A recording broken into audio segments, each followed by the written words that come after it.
আজ আমি আমার ফ্যামিলি ব্লগ শেয়ার করতে যাচ্ছি। আমরা ঈদের পরের দিন গিয়েছিলাম ঘুরতে। আমাদের ওইদিকে একটা নদী আছে, গড়াই নদী, সেখানে আমরা ঘুরতে গিয়েছিলাম।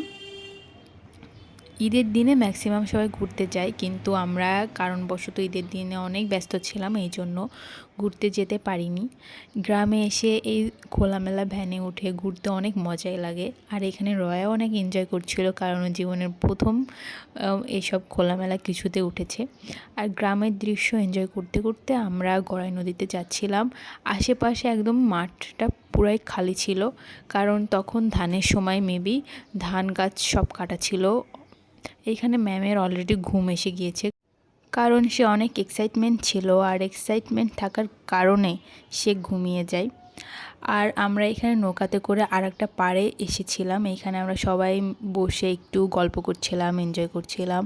আর একটু গরম থাকার কারণে রয়া অনেক কান্নাকাটিও করছিল, যার জন্য আমরা বেশিক্ষণ ওইখানে টাইম স্পেন্ড না করে চলে গিয়েছিলাম। ও ড্রেস চেঞ্জ করে ওইখান থেকে আমরা চলে এসেছিলাম, কারণ একটু সন্ধ্যাও লেগে গিয়েছিল। আর আমাদের উচিত ছিল আর একটু আগে বের হওয়া, তাহলে আমরা একটু বেশি সময় থাকতে পারতাম ওইখানে। আর ওই যে আমাদের নৌকা ওইখানে দাঁড়িয়ে আছে, আমরা ওই নৌকাতে করেই আরেকটা পাড়ে যাব, মানে ওইখান থেকে আমরা আমাদের বাড়ি যাব। দেন আমরা নৌকাতে উঠে গেলাম। এখানে আম্মু বলছে সাবধানে সবাই বসো। আর এই নৌকার যখন একটু রোদ থাকলে পানি আরও সুন্দর লাগে দেখতে।